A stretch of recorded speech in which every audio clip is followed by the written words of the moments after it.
അയാൾ തിരിച്ചു നടന്നു. കാറിലേക്ക് കയറാൻ തുടങ്ങിയ അയാൾ ഒരു കാറിനെ നിർത്താതെയുള്ള ഹോണടി ശബ്ദം കേട്ട് തിരിഞ്ഞു നോക്കി. ഒരു നിമിഷം അയാളൊന്ന് പകച്ച് ആദിയെ നോക്കി. ആദിയും കാത്തുവും അങ്ങോട്ടേക്ക് തന്നെ നോക്കി നിന്നു. പെട്ടെന്ന് തന്നെ അയാൾ കൂടെ ഉണ്ടായിരുന്ന ആളുകളെ അടുത്തേക്ക് മാറി നിന്നു. ഒരു ബ്ലാക്ക് BMW ആയിരുന്നു അത്. കുറച്ച് സെക്കൻഡുകൾക്ക് ശേഷം അതിൽ നിന്നും ഒരാൾ ഇറങ്ങി വന്നു. ഓഫീസിന് മുൻപിൽ വെച്ച് കാശിയും അനുവും സംസാരിച്ച വ്യക്തിയായിരുന്നു അതെന്ന ഓർമ്മയിൽ കാർത്തുവും ആദിയും പരസ്പരം ഒന്ന് നോക്കി. അത്രയും വലിയൊരു ഗ്രൂപ്പിൻ്റെ ഓണർ നിസ്സാര കാര്യത്തിന് റോഡിലിറങ്ങിയ ഒരാളുമായി കൊമ്പ് കോർകില്ല എന്നവർക്ക് ഉറപ്പായിരുന്നു. അതുകൊണ്ട് തന്നെ കാശിക്കെതിരെ നിൽക്കുന്നവരാണ് തങ്ങൾക്ക് ചുറ്റുമുള്ളതെന്ന് മനസ്സിലാക്കാൻ അധികം ആലോചിക്കേണ്ടി വന്നില്ല. ആ ഒരു പേടി മനസ്സിലുണ്ടാവാതിരുന്നില്ല. കാർത്തു കുറച്ചുകൂടെ ആദിയോട് ചേർന്ന് നിന്ന് അവളുടെ കയ്യിൽ കോർത്തു പിടിച്ചു. ആദിരുദ്ര ആനന്ദ്, അങ്ങനെയല്ലേ പേര്? ആദി മറുപടി പറയാതെ കാർത്തുവിൻ്റെ കയ്യിൽ മുറുകെ പിടിച്ചു നിന്നു. പറയാൻ? അവൻ്റെ ഒച്ച പൊങ്ങിയതും ആദ്യമൊന്ന് ഞെട്ടി കാർത്തുവിനെ നോക്കി. അവളും അതേ അവസ്ഥയിൽ തന്നെയായിരുന്നു. അതെ. സിദ്ധാർത്ഥ ഒന്ന് ചിരിച്ചു. രണ്ട് കൈകളും കൊട്ടിക്കൊണ്ട് അവരെ ഒന്ന് ചുറ്റി. ശേഷം അവരുടെ മുൻപിൽ വന്ന് കൈകെട്ടി നിന്ന് ആദിയെ നോക്കി. ആദിരുദ്രയോടും കൂട്ടുകാരി കാർത്തികയോടും കുറച്ച് കാര്യങ്ങൾ ചോദിക്കാനും കുറച്ച് കാര്യങ്ങൾ പറഞ്ഞു മനസ്സിലാക്കാനുമുണ്ട്. അതൊക്കെ കഴിഞ്ഞ് രണ്ടാൾക്കും സന്തോഷത്തോടെ വണ്ടിയെടുത്ത് പോകാം. അങ്ങനെയാവുമ്പോൾ നിങ്ങളും ഹാപ്പി, ഞങ്ങളും ഹാപ്പി. ഇല്ലെങ്കിൽ ഞങ്ങൾ അപ്പോഴും ഹാപ്പിയായി തന്നെ ഇരിക്കും. ബട്ട് നിങ്ങളുടെ സന്തോഷത്തിന് ലേശം കോട്ടം തട്ടിയെന്ന് വരും. മനസ്സിലായോ രണ്ടാൾക്കും? ഇല്ലെങ്കിൽ നന്നായിട്ട് മനസ്സിലാക്കി തരാൻ എന്താ ഇവർക്കറിയാം അല്ലേ ജോൺസ? അടുത്ത് നിൽക്കുന്ന ഗുണ്ടകളെ നോക്കി പറഞ്ഞുകൊണ്ട് അയാൾ കയ്യിലിരുന്ന ഫോണെടുത്ത് കോൾ ചെയ്ത് കുറച്ചപ്പുറത്തേക്ക് മാറി. ശേഷം തിരിച്ചു വന്നു. ആദിരുദ്ര ആൻഡ് കാർത്തിക, എത്ര നാളായി KRൽ വന്നിട്ട്? ഞങ്ങൾ ഇന്നാണ് ഇൻ്റർവ്യൂവിന് വന്നത്. ഓക്കെ, KR ഗ്രൂപ്പിൽ നിന്ന് ആരെങ്കിലും ഇങ്ങോട്ട് ഓഫർ ചെയ്ത ജോബാണോ ഇത്? അല്ല, ഞങ്ങൾ MBA സ്റ്റുഡൻസ് ആണ്. ഒരു പ്രൊജക്റ്റിൻ്റെ ഭാഗമായി വന്നതാണ്. ഓക്കെ, അപ്പോൾ ആരും നിങ്ങൾ പ്രഷർ ചെയ്തിട്ടല്ല, ഇവിടേക്ക് നിങ്ങൾ വന്നതല്ലേ? ഓക്കെ മിസ് ആദിരുദ്ര, GN ഇൻഡസ്ട്രീസ് എന്ന് കേട്ടിട്ടുണ്ടാവുമല്ലോ. KRനെ പോലെ തന്നെ അവരും കൈവെക്കാത്ത മേഖലകളൊന്നുമില്ല. നിങ്ങൾക്ക് പ്രൊജക്റ്റ് ചെയ്യാനും ജോബ് ചെയ്യാനുമുള്ള സൗകര്യം ഞാൻ GN ഇൻഡസ്ട്രിയൽസ് ഉറക്കി തരാം. അത് KR തരുന്നതിലും ഇരട്ടി സാലറി എന്ന് പറയുന്നു. അയാൾ പറഞ്ഞത് കേട്ട് മറുപടി എന്ത് പറയണമെന്നറിയാതെ നിൽക്കുകയായിരുന്നു ആദിയും കാർത്തുവും. കുറേ ഗുണ്ടകളെ കൊണ്ട് വഴിയിൽ തടഞ്ഞു വെച്ചിട്ട് ഇങ്ങനെ ഒരു ഓഫർ തരണമെങ്കിൽ അതിനു പിന്നിൽ മറ്റെന്തോ ഉദ്ദേശമുണ്ടെന്ന് അവർക്ക് ഉറപ്പായിരുന്നു. രണ്ടാളും മറുപടിയൊന്നും പറഞ്ഞില്ല. സിദ്ധാർത്ഥ വീണ്ടും ചോദിക്കുന്നത് കേട്ടപ്പോൾ എന്തു പറയുന്നുവെന്നറിയാതെ കാർത്തു ആദിയെ നോക്കി. ആദി അവളെ ഒന്ന് കണ്ണടച്ച് കാണിച്ചു. നിങ്ങൾ ആരാണെന്ന് ഞങ്ങൾക്കറിയില്ല. ഇങ്ങനെ ഒരു ഓഫർ തന്നതിൻ്റെ കാര്യം എന്താണെന്നും ഞങ്ങൾക്കറിയില്ല. പക്ഷേ ഈ ഓഫർ ഞങ്ങൾക്ക് രണ്ടാളും സ്വീകരിക്കാൻ പറ്റില്ല. കാരണം ഞങ്ങളെ ഇൻ്റർവ്യൂ സെലക്ട് ചെയ്തതിന് ശേഷം ഒരു ബോണ്ട് സൈൻ ചെയ്യിപ്പിച്ചിരുന്നു. അതുകൊണ്ട് ഞങ്ങൾക്ക് അവിടുന്ന് പോരാൻ പറ്റില്ല. ആദ്യം അത്രയും പറഞ്ഞ് കാർത്തുവിനെ ഒന്ന് നോക്കി. ഓ, ദി ഗ്രേറ്റ് കാശിനാഥൻ, അപ്പം ഞങ്ങൾ എത്തിയിരിക്കുന്നത് റൈറ്റ് പ്ലേസിൽ തന്നെയാണ് അല്ലേ? അത്രയും പറഞ്ഞ അയാൾ കാറിനടുത്തേക്ക് നടന്നു. എന്നിട്ട് എന്താ ഓർത്ത പോലെ തിരികെ വന്നു. അല്ല, ഇന്നായിരുന്നില്ലേ ഇൻ്റർവ്യൂ? അപ്പം നിങ്ങൾ മാത്രമേ ഉണ്ടായിരുന്നുള്ളൂ ഇൻ്റർവ്യൂവിന്? അല്ല, വേറെ കുറച്ച് പേരുണ്ടായിരുന്നു. ഷിറ്റ്! അയാൾ കാറിൻ്റെ മുകളിൽ ആഞ്ഞടിച്ചു. പെട്ടെന്ന് ഓർത്ത പോലെ തിരിഞ്ഞു. നിന്റെ പേര് ആദിരുദ്ര ആനന്ദ് എന്ന് തന്നെയല്ലേ? ഇതേ പേരിൽ വേറെ ആരെങ്കിലും വന്നിരുന്നോ? ഐ മീൻ ആദിരുദ്ര ആനന്ദ് എന്നല്ലാതെ ആദിരുദ്ര കാശിനാഥ്, സംതിങ് ലൈക്ക് ദാറ്റ്? അറിയില്ല. Okay, you may go now. പിന്നെ ഇവിടെ ഞങ്ങളെ കണ്ടതോ ഞാൻ നിന്നോട് ഇതൊക്കെ ചോദിച്ചതോ ഒന്നും കാശിയും അനുവും അറിയരുത്. അറിഞ്ഞാൽ? ഒരു താക്കീത് പോലെ പറഞ്ഞിട്ട് അയാൾ കാറിനടുത്തേക്ക് പോയി. ഫോണെടുത്ത് ആരെയോ വിളിച്ചു. ആദിയെയും കാർത്തുവിനെയും ഒന്ന് തിരിഞ്ഞു നോക്കിക്കൊണ്ട് തന്നെ കാറിലേക്ക് കയറിപ്പോയി. കാറ് പോയതും അവിടെ ഉണ്ടായിരുന്ന ഗുണ്ടുകളും വണ്ടിയിലേക്ക് കയറി. ആദ്യം വന്ന് തടഞ്ഞു നിർത്തിയവൻ മാത്രം ആദിയെ അടിമുടി നോക്കി ദഹിപ്പിക്കുന്നുണ്ടായിരുന്നു. ബാക്കിയുള്ളവരൊക്കെ ആലുവ മണപ്പുറത്ത് വെച്ച് കണ്ട പരിചയം പോലും കാണിക്കാതെ വണ്ടിയിൽ കയറി. അവരുടെ കാറും കടന്നു പോയതും ആദിയും കാർത്തും സമയം പാഴാക്കാതെ വണ്ടിയെടുത്തു പോയി. വണ്ടി ഓടിക്കുമ്പോഴും കാർത്തു മിററിലൂടെ പുറകിലേക്ക് നോക്കിക്കൊണ്ടിരുന്നു. ആദിക്ക് ടെൻഷൻ ഉണ്ടായിരുന്നുവെങ്കിലും കാർത്തുവിനെ കൂടി പേടിപ്പിക്കേണ്ടെന്ന് കരുതി അത് പുറത്ത് കാണിച്ചില്ലെന്ന് മാത്രം. ആദ്യം കാർത്തു കാണാതെ സൈഡ് മിററിലൂടെ പുറകിലേക്ക് നോക്കുന്നുണ്ടായിരുന്നു. ആദി, നിശബ്ദതയെ മുറിച്ചുകൊണ്ട് കാത്തു വിളിച്ചു. ആദി, ഈ കാര്യങ്ങളൊക്കെ വീട്ടിൽ പറയണോ? പറഞ്ഞവർ പേടിക്കില്ലേ? പേടിക്കും. അതുകൊണ്ട് ആരോടും പറയണ്ട കേട്ടല്ലോ. പിന്നെ മനുവേട്ടനോട് പറയാം. ശരിയാ. വീട്ടിലാരെങ്കിലും അറിഞ്ഞാൽ പിന്നെ ടെൻഷനാവും ഫുൾ ടൈം അവർക്ക്. പിന്നെ നിന്റെ മനുഷ്യേട്ടനോട് നീ തന്നെ പറയേ. ഡി, ഇപ്പോൾ തന്നെ വിളിച്ചോ. വീട്ടിൽ ചെന്നാൽ പിന്നെ വിളിക്കാൻ പറ്റില്ല. ആരെങ്കിലും കേട്ടാൽ പിന്നെ അത് മതി. റോഡാവുമ്പോൾ സേഫാണ്. നീ എങ്കിൽ വണ്ടി ഒതുക്കി നിർത്ത്. കാറ് വണ്ടി ഒതുക്കിയപ്പോൾ ആദ്യ ബാഗിൽ നിന്ന് തൻ്റെ ഫോൺ പെട്ടിയെടുത്ത് തുറന്ന് ഓപ്പൺ ചെയ്തു. കോണ്ടാക്ട് ലിസ്റ്റിൽ നിന്നും മനുവേട്ടൻ സേവ് ചെയ്തിരിക്കുന്ന നമ്പറിലേക്ക് വിളിച്ചു. മനുവിൻ്റെ ഫോണിലെ കോളർ ടൂൺ കേട്ട് ആദ്യ തലചിരിച്ച് കാർത്തൂനെ നോക്കി. അവൾ എന്താണെന്ന് തലയനയ്ക്ക് ചോദിച്ചു. ആദ്യ ചിരിച്ചുകൊണ്ട് ഒന്നുമില്ലെന്ന് ചുമല് കൂച്ചി. ഹലോ ആദിമോളെ. മറുഭാഗത്ത് മനുവിൻ്റെ സൗണ്ട് കേട്ടപ്പോൾ അവൾ കാർത്തുവിൽ നിന്ന് നോട്ടം മാറ്റി. ഹലോ മനുവേട്ട, ഞാനൊരു കാര്യം പറയാൻ വിളിച്ചതാണ്. എന്നിട്ടിപ്പോൾ നിങ്ങൾ എവിടെയാ? ഞങ്ങൾ വീട്ടിലേക്ക് പോയിക്കൊണ്ടിരിക്കുക. ഓക്കെ, ഫോണ് കട്ട് ചെയ്യണ്ട. വീട്ടിൽ ചെന്നിട്ട് കട്ട് ചെയ്താൽ മതി. ആദ്യ തിരിഞ്ഞൊന്ന് കാർത്തുവിനെ നോക്കി. അവൾ അപ്പോഴും ആദ്യയെ തന്നെ നോക്കുകയായിരുന്നു. ഓക്കെ മനുവേട്ട. പിന്നെ കണ്ണേ, അല്ല കാശി സാറും ഉണ്ടോ കൂടെ? ചോദിക്കണമെന്ന് കരുതിയതല്ല, അറിയാതെ നാവിൽ വന്ന് പോയതാണ്. എന്തേ, കൊടുക്കണോ കണ്ണൻ്റെ കയ്യിൽ ഫോൺ? ആളിൻ്റെ അടുത്ത് തന്നെയുണ്ട്. വേണ്ട, കാത്തു വിളിക്കുന്നു. ശരി. ഓക്കെ. ഫോൺ കട്ട് ചെയ്യാതെ അവൾ കയ്യിൽ മുറുക്കെ പിടിച്ച് കാർത്തുവിനടുത്തേക്ക് നടന്നു. എന്തു പറഞ്ഞടി നിന്റെ മനുച്ചേട്ടൻ? അതാരാണെന്ന് പറഞ്ഞു? അത് നാളെ ഓഫീസിൽ വെച്ച് സംസാരിക്കാമെന്ന് പറഞ്ഞു.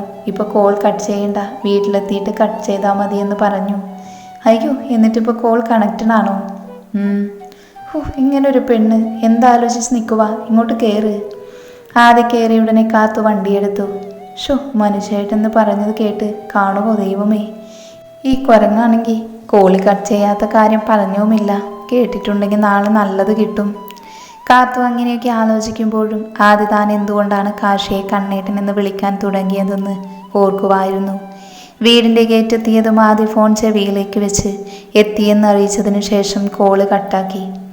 കാശിയുടെ കാർ ദേവമംഗലം വീടിൻ്റെ വലിയ ഗേറ്റ് കടന്ന് അകത്തേക്ക് കയറി. സെക്യൂരിറ്റി ബഹുമാനപൂർവ്വം നോക്കി നിൽക്കുന്നുണ്ടായിരുന്നു.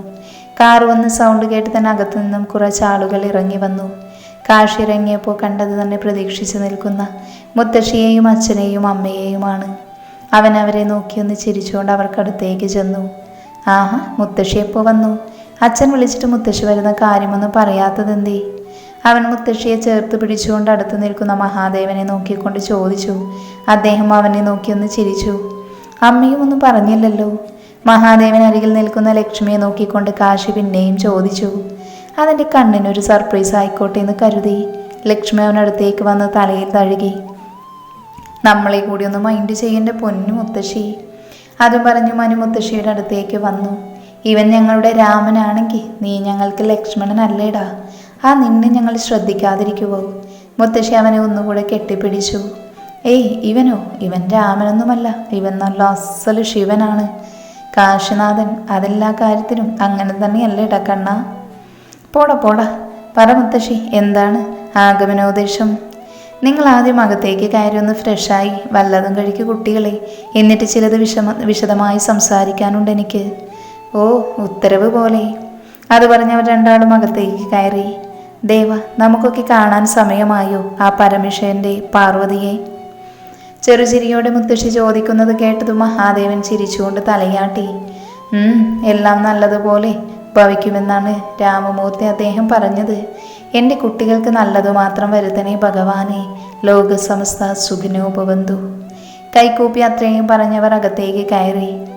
ആ മുറിയിലെ ഓരോ സാധനങ്ങളും വലിച്ചെറിഞ്ഞ് പൊട്ടിക്കുകയാണവൾ. ഗ്ലാസ് ചില്ലുകൾ കയ്യിലും കാലിലും കൊത്തിക്കയറി. ആ ഫ്ലോറിലൊക്കെ ചോര പടർന്നിട്ടുണ്ട്. ആരൊക്കെയോ ചേർന്ന് അവളെ പിടിച്ചു നിർത്താൻ നോക്കിയിട്ടും പറ്റുന്നുണ്ടായിരുന്നില്ല. പറ്റില്ല, ആർക്കും പറ്റില്ല. ആ ആദിരുദ്രയെ കണ്ടുപിടിക്കാനും പറ്റില്ല. അവൻ്റെ രോമത്തിൽ പോലും തൊടാൻ ആർക്കും പറ്റില്ല. എനിക്ക് കിട്ടിയില്ലെങ്കിൽ കൊല്ലും ഞാൻ അവനെ. ആർക്കും കൊടുക്കില്ല ഞാൻ. അതിലൊരു മാറ്റവുമില്ല. ആദിരുദ്ര അവളെ ആദ്യം കൊല്ലണം. കൊല്ലും ഞാൻ, കൊല്ലും. കയ്യിലിരുന്ന ഫ്ലവർ വേസ് ഭിത്തിയിലേക്ക് ഊക്കോടെ എറിഞ്ഞു. ഫ്രെയിം ചെയ്ത് വെച്ചിരിക്കുന്ന മികച്ച നടിക്കുള്ള ദേശീയ പുരസ്കാരം താഴെ വീണ് ചിതറി. അവളുടെ കണ്ണ് പതിയെ അടഞ്ഞു വന്ന് താഴേക്ക് കുഴഞ്ഞു വീണു. അപ്പോഴും അവളുടെ ചുണ്ടിൽ നാദ് എന്ന പേര് തത്തിക്കളിക്കുന്നുണ്ടായിരുന്നു. ജയറാം ഒരു ബിസിനസ്സുകാരനാണ്. ഭാര്യ നിർമ്മല. വിവാഹം കഴിഞ്ഞ് 5 വർഷങ്ങൾക്ക് ശേഷമുണ്ടായ കുട്ടിയാണ് ഗീതിക റാം. മലയാളത്തിലും തമിഴിലും ഹിന്ദിയിലും തിളങ്ങി നിൽക്കുന്ന നടിയാണ് ഇന്ന് ഗീതിക. ജയറാമിൻ്റെ അനുജൻ ജയനും അവരുടെ കൂടെയാണ് താമസം. ഡാഡിയും അങ്കിളുമാണ് എല്ലാ ആഗ്രഹങ്ങളും സാധിച്ചു കൊടുത്ത് അവളുടെ കൂടെ നിൽക്കുന്നത്. സൂര്യന് കീഴിലുള്ള എന്തും അവളുടെ കൺമുൻപിൽ എത്തിക്കാൻ ഒരു മടിയുമില്ലാത്ത ആളാണ് അവളുടെ ഡാഡി. മോളെ, നീ അമ്മ പറയുന്നതൊന്ന് കേൾക്ക്. എത്ര നാളായി അവൻ്റെ പിറകെ ഇങ്ങനെ അലയുന്നു. ചെല്ലുമ്പോൾ പട്ടിയെ പോലെ ആട്ടിക്കകറ്റുവല്ലേ അവൻ നിന്നെ. പിന്നെന്തിനു വേണ്ടിയിട്ടാ അമ്മയുടെ മോൾ അവൻ്റെ പുറകെ പോകുന്നത്? ഇതിപ്പോൾ എത്ര നാളായി നീ ഇങ്ങനെ? ഇനി വേണ്ട മോളെ, നമുക്ക് തറവാട്ടിലേക്ക് പോകാം. ഇനി എൻ്റെ മോൾ ഇവിടെ നിൽക്കേണ്ട. അമ്മ പറയുന്നത് അനുസരിക്ക്. നിന്റെ അച്ഛൻ്റെയും അങ്കിളുടെയും വാക്ക് കേട്ട് പ്രവർത്തിക്കുന്നതിന് ഒരിക്കലും ശുഭമായി അവസാനിക്കില്ല. മകളുടെ അവസ്ഥയോർത്ത് മാതൃഹൃദയം തേങ്ങി. ഇല്ല നാഥ്, അവനെ എനിക്ക് വേണം. അമ്മയെന്നല്ല ആരൊക്കെ പറഞ്ഞാലും ഈ ഗീതിക റാം വിവാഹം കഴിക്കുന്നുണ്ടെങ്കിൽ അത് കാശിനാഥ് മഹാദേവന് തന്നെ ആയിരിക്കും. മോളെ ഗീതു, നീ ഇങ്ങനെ നശിക്കുന്നത് കാണാൻ അമ്മയ്ക്ക് വയ്യാഞ്ഞിട്ടാണ്. മോൾക്ക് ചേർന്ന് എത്രയോ ബന്ധങ്ങൾ അച്ഛനും അങ്കിളും കൂടി കൊണ്ടുവന്നു. ആരെയും ഇഷ്ടമായില്ല. അവരിലൊന്നും കാണാത്ത എന്ത് പ്രത്യേകതയാണ് നീ കാശിയിൽ കണ്ടത്? അവൻ്റെ സ്വത്ത് കണ്ടിട്ടാണോ മോളെ? നീ സമ്പാദിക്കുന്നില്ലേ? ഡാഡി സമ്പാദിക്കുന്നില്ലേ? മോളെ, അതിൽ തൃപ്തിപ്പെട്ട് കഴിയാം നമുക്ക്. പിന്നെന്തിനാ ഇങ്ങനെയാവാ? നിർത്താം. ഇനി നാഥിനെ കുറിച്ച് എന്തെങ്കിലും പറഞ്ഞ പെറ്റമ്മയാണെന്ന് ഞാൻ നോക്കില്ല, കേട്ടല്ലോ? നിങ്ങളെന്താ ചോദിച്ചേ? കാശിനാഥിനെ ഞാൻ എന്ത് കണ്ടിട്ടാ സ്നേഹിക്കുന്നതെന്നോ? നിങ്ങൾ കണ്ടിട്ടുണ്ടോ എവിടെയെങ്കിലും അവനെ പോലെ ഒരാളെ? അവൻ്റെ പ്രണയം അത് അനുഭവിച്ച് തന്നെ അറിയണം. നിങ്ങൾക്കറിയുമോ അവൻ്റെ കൂടെ ഒരു രാത്രിയെങ്കിലും സ്പെൻഡ് ചെയ്തിട്ട് ചത്താ മതിയെന്ന് പറഞ്ഞു നടക്കുന്ന എത്ര ഗേൾസ് ഉണ്ടെന്ന് അറിയുമോ? എൻ്റെ ഫ്രണ്ട്സ് സർക്കിൾ. ഞാൻ തന്നെ ഒരു രാത്രിയെങ്കിലും അവൻ്റെ കൂടെ കഴിയാൻ പറ്റുമെന്ന് പ്രതീക്ഷിച്ച് എത്ര തവണ അവൻ്റെ അടുത്ത് പോയിട്ടുണ്ടെന്നോ? എന്തിനേറെ പറയുന്നു, അവൻ്റെ ബോഡി ഒന്ന് കണ്ടാൽ ചിലപ്പോൾ നിങ്ങൾ പോലും ഡാഡിയെ വിട്ട് അവൻ്റെ പറഞ്ഞു തീരും മുൻപേ അവിടെ അടിപൊട്ടിയിരുന്നു. ഒരമ്മയ്ക്ക് മകളുടെ നാവിൽ നിന്നും കേൾക്കാവുന്നതിലും അപ്പുറമായിരുന്നു ആ വാക്കുകൾ. സ്വന്തം മകൾ ഒരുവനുമായി ഒരു രാത്രിക്ക് വേണ്ടി കിടക്ക പങ്കിടാൻ ശ്രമിച്ചിരിക്കുന്നു. തന്നെയും ചേർത്ത് പഴി പറഞ്ഞിരിക്കുന്നു. ഏതമ്മ ക്ഷമിക്കും ഇതൊക്കെ? നീ എൻ്റെ വയറ്റിൽ തന്നെ വന്ന് പിറന്നല്ലോടി നശൂലമേ. ഇങ്ങനെയാണോടി നിനക്ക് ഞാൻ പറഞ്ഞു തന്നിട്ടുള്ളത്? ഇങ്ങനെയാണോടി നിന്നെ ഞാൻ വളർത്തിയത്? പറയടി അസത്തെ. മകളെ തലങ്ങും വിലങ്ങും അടിക്കുമ്പോഴും അവളെക്കാളും ആ അമ്മയ്ക്കായിരുന്നു നോവുന്നുണ്ടായിരുന്നത്. നിർമ്മലേ! അലർച്ച പോലുള്ള ശബ്ദം കേട്ട് തിരിഞ്ഞു നോക്കും മുൻപേ വന്നയാളുടെ കൈകൾ വായുവിൽ പലതവണ ഉയർന്നു താഴ്ന്നിരുന്നു. അമ്മയെ കൺമുൻപിലിട്ട് തല്ലുമ്പോഴും ചെറുചിരിയോടെ അത് നോക്കി നിന്നതേയുള്ളൂ ആ മകൾ. അപ്പോൾ അവളുടെ കണ്ണിൽ പകയായിരുന്നു. തന്നെ കൈനീട്ടി അടിച്ചതിന് പെറ്റമ്മയോടുള്ള പക. നിന്നോട് ഞാൻ പറഞ്ഞിട്ടില്ലേ നിർമ്മലേ, മോളുടെ മനസ്സ് വിഷമിപ്പിക്കരുതെന്ന്. അവൾക്ക് വേണ്ടതെല്ലാം അവളുടെ ഡാഡിയായ ഞാൻ നേടിക്കൊടുക്കും. അതിപ്പോൾ അവൾ ആഗ്രഹം പറയുന്നത് അവളെ അടിച്ച് നിന്നെ കൊല്ലാനാണെങ്കിൽ പോലും യാതൊരു ദാക്ഷിണ്യവുമില്ലാതെ അത് ഞാൻ ചെയ്തിരിക്കും, ഉറപ്പ്. ഇനി മേലാൽ എൻ്റെ മോളെ വിഷമിപ്പിക്കാനായിട്ട് അവൾക്കടുത്തേക്ക് വന്നാലുണ്ടല്ലോ, കൊന്നുകളയും ഞാൻ. ചുണ്ടുപൊട്ടി ചോര വരുന്ന തൻ്റെ ഭാര്യയെ കണ്ടപ്പോൾ അയാൾക്കുള്ളിലെവിടെയോ എന്തോ കൊളുത്തി വലിക്കുന്നത് പോലെ തോന്നി. പക്ഷേ ആ ഭാവം മുഖത്ത് വരാതിരിക്കാൻ ശ്രദ്ധിച്ചിരുന്നു. അത്രയും പറഞ്ഞ് അയാൾ അവളെ റൂമിന് വെളിയിലാക്കി വാതിലടച്ചു. കരഞ്ഞുകൊണ്ട് അമ്മ മുറിയിലേക്ക് ഓടി. മുറിയിലെത്തി ബാത്റൂമിൽ കയറി മുഖമൊന്ന് കഴുകി ചുണ്ടിൽ പറ്റിയിരിക്കുന്ന ചോര തുടച്ചു മാറ്റി. ഒന്നമർത്തി തുടച്ച് കട്ടിലിൽ വന്നിരുന്നു. ഡോറ് തുറക്കുന്ന സൗണ്ട് കേട്ട് ആ സ്ത്രീ മുഖമൊന്ന് ഉയർത്തി നോക്കി. അകത്തേക്ക് കയറുന്ന ഭർത്താവിനെ കണ്ടവൾ മുട്ടിൽ മുഖം പൂഴ്ത്തിയിരുന്നു. കാലിൽ ചൂട് തോന്നിയപ്പോൾ മുഖമുയർത്തി നോക്കി. കാലിൽ പിടിച്ചു കുനിഞ്ഞിരിക്കുന്ന തൻ്റെ പാതിയെ കണ്ടവളുടെ നെഞ്ചു നീറി. പെട്ടെന്ന് പുറകിലേക്ക് കാൽ വലിച്ചെടുത്ത് നിർമ്മല എഴുന്നേറ്റു നിന്നു. നിമ്മി, ദേഷ്യമാണോ? ഇല്ല, എനിക്കറിയാം ദേഷ്യമാവും. ക്ഷമിക്കുന്നു എന്നോട്. എൻ്റെ മോളും നീയുമാണ് എൻ്റെ ജീവൻ. ആ നിങ്ങൾ രണ്ടാളും ഇങ്ങനെ തുടങ്ങിയ ഞാൻ എന്ത് ചെയ്യാനാണ്? നമ്മുടെ മോള് വിഷമിക്കുന്നതൊന്നും സഹിക്കാൻ എനിക്ക് പറ്റില്ല. അത് നീയാണെങ്കിലും മറ്റാരാണെങ്കിലും ഞാനത് അനുവദിച്ച് തരില്ല. നീ തന്നതല്ലേ എനിക്ക് അവളെ. അപ്പോൾ അവളോടുള്ള എൻ്റെ സ്നേഹം നിന്നോടുകൂടി ഉള്ളതല്ലേ? സ്നേഹം, ഇതാണോ ഒരച്ഛൻ മകൾക്ക് കൊടുക്കുന്ന സ്നേഹം? ഇതിൻ്റെ പേര് സ്നേഹമെന്നല്ല, ഭ്രാന്തെന്നാണ്, മുഴുഭ്രാന്ത്. അതെ, ഭ്രാന്താണ് എനിക്ക്, ഭ്രാന്ത്. ആദ്യം നീയായിരുന്നു എൻ്റെ ഭ്രാന്ത്, അത് ഞാൻ നേടി. ഇപ്പം നമ്മുടെ മകളാണ് എൻ്റെ ഭ്രാന്ത്. അവൾക്ക് വേണ്ടി ഞാൻ എന്തും ചെയ്യും. അവളെ വേദനിപ്പിക്കുന്നവരെ ഞാൻ കൊല്ലും, ഇഞ്ചിഞ്ചായി കൊല്ലും. അവളെൻ്റെ രാജകുമാരിയാണ്, ഈ വീടിൻ്റെ രാജകുമാരി. അത്രയും പറഞ്ഞ ശക്തിയിൽ ഡോർ വലിച്ചടച്ച് ഇറങ്ങി പുറത്തേക്ക് പോയി. അവർ ആ കട്ടിലേക്കിരുന്ന് കണ്ണുനീർ കവിളിനെ നനച്ചുകൊണ്ടിരുന്നു. ഹാളിലെ സോഫയിലിരുന്ന് ഓഫീസിലെ വിശേഷം പറയുകയാണ് ആദി. പപ്പയും അമ്മയും കിച്ചുവുമൊക്കെ ആവേശത്തോടെ ഓരോന്ന് ചോദിക്കുന്നുണ്ട്. സത്യം പറഞ്ഞ മോളെ, എനിക്ക് വിശ്വസിക്കാൻ പറ്റുന്നില്ല. ഇത്ര വലിയ കമ്പനി CEO ഇത്ര സിമ്പിളായി സംസാരിച്ചെന്നൊക്കെ കേട്ടിട്ട്. അമ്മ പറയുന്നത് കേട്ടവളൊന്ന് ചിരിച്ചു. എന്തായാലും മോൾക്ക് അവിടെ ഇഷ്ടമായല്ലോ. നാളെ മുതലല്ലേ പ്രൊജക്റ്റ് തുടങ്ങുള്ളൂ. നാളെ വൈകുന്നേരം ഓർഡർ ചെയ്ത ലാപ്ടോപ്പ് വരും കേട്ടോ. അപ്പോൾ പ്രൊജക്റ്റൊക്കെ വേഗം അതിൽ ചെയ്യാമല്ലോ. ഓഫീസിലുള്ള ലാപ്ടോപ്പ് അവിടുത്തെ കാര്യങ്ങൾ യൂസ് ചെയ്യാനുള്ളതല്ലേ? ആയിരിക്കും പപ്പ, ഫോണും ഒഫീഷ്യൽ കാര്യത്തിനാണെന്ന് പറഞ്ഞിരുന്നു. എങ്കിലും വേഗം പോയി ഉറങ്ങിക്കോ മോള്, രാവിലെ എഴുന്നേൽക്കണ്ടേ. ശരി പപ്പ. ചേച്ചി, അപ്പോൾ പുതിയ ഫോണൊന്ന് എനിക്ക് ഗെയിം കളിക്കാൻ തരുമോ? അയ്യടാ, ഇങ്ങോട്ട് താടി ചേച്ചി. ഡാ നിക്കടാ അവിടെ. ഫോൺ തട്ടിപ്പടിച്ചോടുന്ന അനിയൻ്റെ പിറകെ അവളും ഓടി. അവളുടെ കളിച്ചിരികൾ ആ വീട്ടിൽ മുഴങ്ങിക്കേട്ടു.